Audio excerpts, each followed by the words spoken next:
série TDD Swift Academy. On va continuer aujourd'hui avec la deuxième partie sur la gestion des erreurs. Si on reprend le projet sur Xcode 15, on a Swift Repo ici. On a deux classes. La classe pour faire les tests, c'est le Swift Repo Loader Test et le code de production qui existe au niveau de la classe Swift Repo Loader. Au niveau de la cinquième épisode, on a commencé par faire un test qui permet de retourner une erreur qu'on a appelée Connectivity Error suite à l'erreur déclenchée par le client HTTP. Et on a fait un petit peu le distinguo entre l'erreur un petit peu de type NS-erreur et l'erreur, on peut dire au sens clean-archi, l'erreur au niveau de domaine qu'on a appelée Connectivity. Et on a dit que on a utilisé la technique de stabbing pour simuler l'erreur au niveau de notre client et de le capturer ensuite et de vérifier qu'on a capturé l'erreur de connectivité suite à ce check au niveau de code de production. Notre code il est devenu asynchrone maintenant, on utilise les closures ou bien ce on peut dire aussi les completion handlers. Il y aura bien sûr un épisode où on va basculer tout ça en utilisant Async-Await et voir quel est l'impact sur notre code de test et aussi de notre code de production.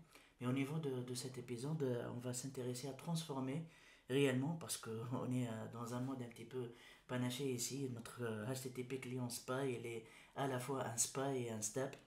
Et du coup, l'idée, c'est de transformer réellement et de gérer de la bonne manière le SPY pour que on se tape pas on se tape pas l'erreur, mais il faut plutôt capturer l'erreur au niveau de notre client.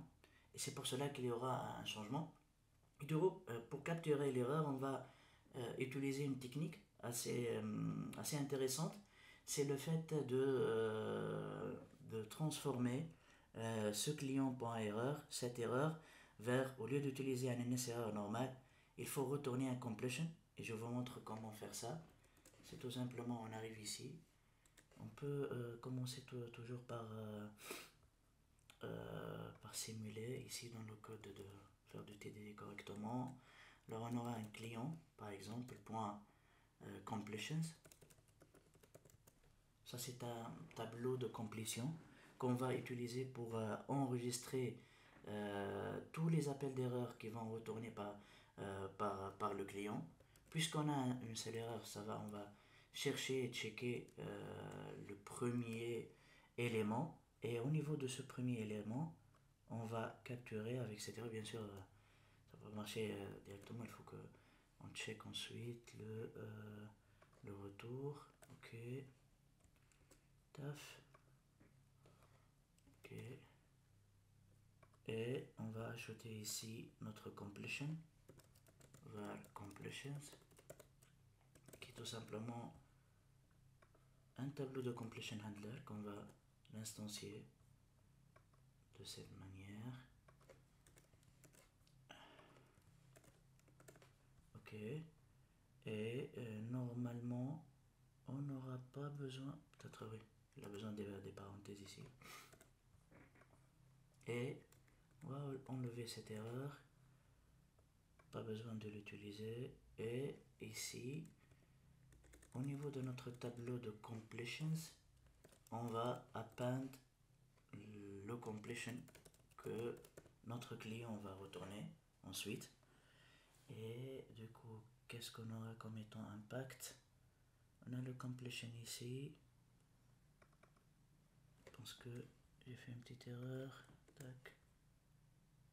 Oh, c'est bon. Voilà. Taf. Ok. Ici, on va faire un retour à la ligne pour régler le code. Ouais, là c'est bon.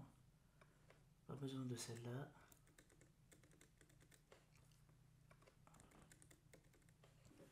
Et vu que ici on est en train de appendre un completion, il faut que ça sera escaping. Ici. Bien sûr, on a impacté un petit peu notre HTTP client. Ici, il faut changer. Il faut que ça soit aussi escaping. Et bien sûr, ici, ça devrait être aussi escaping. Normalement, on est bon, si je ne me trompe pas. Alors, normalement, on va lancer build succeed et tous les textes sont succeed. Vous voyez ici que on a un petit peu transformé notre code pour simuler réellement le caractère asynchrone et que le client complete après le load. Est-ce que vraiment ça c'est vraiment un spy, et aussi au niveau de l'idée de spy, que le spy enregistre un petit peu des informations qui n'existent pas au niveau de code de production de HTTP client réel. Le HTTP client réel, il n'a pas de completion, il n'enregistre pas, ce sont des variables que nous on l'ajoute, c'est pareil au request d'URL, et du coup ce completion il nous permet de vraiment vérifier que le client il a lancé une erreur de ce type, un erreur, et au moment qu'on capture l'erreur, on va l'ajouter. Lorsqu'on va lancer notre load, automatiquement il va retourner, il va passer par tout le process, cette erreur retournée, il va nous retourner ensuite l'erreur de connectivité. Ça c'est la première partie, le passage d'un stabbing vers le spy. Et la deuxième partie, ça sera pour tout ce qui est, on remarque ici qu'on a beaucoup de codes qui se répètent. Et dans le principe de TDD, il ne faut pas oublier cette partie de refactoring qu'on est au fur et à mesure, on est en train d'appliquer le process de refactoring, et c'est déjà l'idée de passer de stabbing vers le SPY et de respecter correctement l'idée d'utiliser un SPY ici. Et du coup, pour résoudre cette petite problématique de répétition, à chaque test unitaire, on doit créer un client, une URL, un système under test pour ce cas-là. Alors on va utiliser un petit peu le design factory, une petite méthode factory, qui nous permet à la fois de retourner notre système under test et aussi le client HTTP client SPY. Alors, on va arriver ici, on va faire un petit marqueur, on va l'appeler helpers, et on va créer une petite fonction private func make set. Jusqu'à maintenant, il n'a pas de paramètres, peut-être qu'il l'aura, on va voir au fur et à mesure de l'avancement du code, et qui va nous retourner notre système under test qui est normalement le HTTP, plutôt le Swift repo loader, et le SPY qui est le HTTP client SPY. Un tuple comme étant résultat. On prend ce code, on peut le prendre tel qu'il est, et à la fin on va retourner le système under test, si on veut, peut-être qu'on le nomme Swift repo loader, si vous voulez, ici, et le Swift repo loader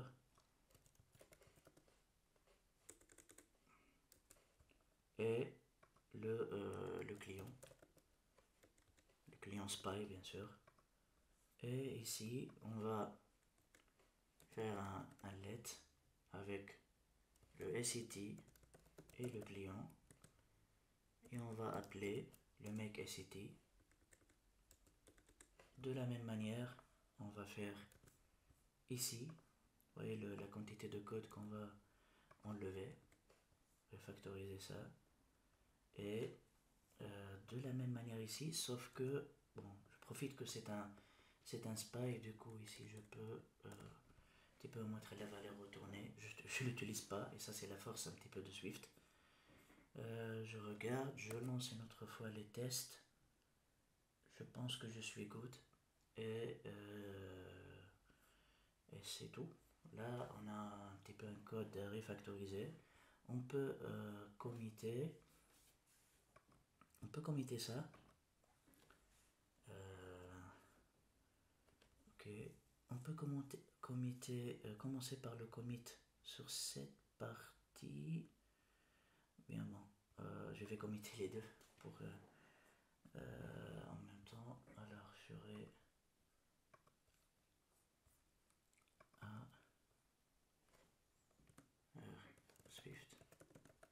Repo Loader from Stabbing to Spy, et on peut à l'intérieur aussi use factory pattern to create system under test. Et normalement ici en stage 2 on commit et normalement on est bon au niveau de cette vidéo. La vidéo elle est un petit peu moins longue que d'habitude, mais l'idée que vous puissiez à chaque fois on puisse présenter un concept et bien un petit peu comprendre le concept, plus que présenter plusieurs concepts et à la fois la personne qui est en train de voir, il sera perturbé par les différents concepts et les différentes notions qu'on essaie de présenter. Merci à vous et à la prochaine vidéo. Merci.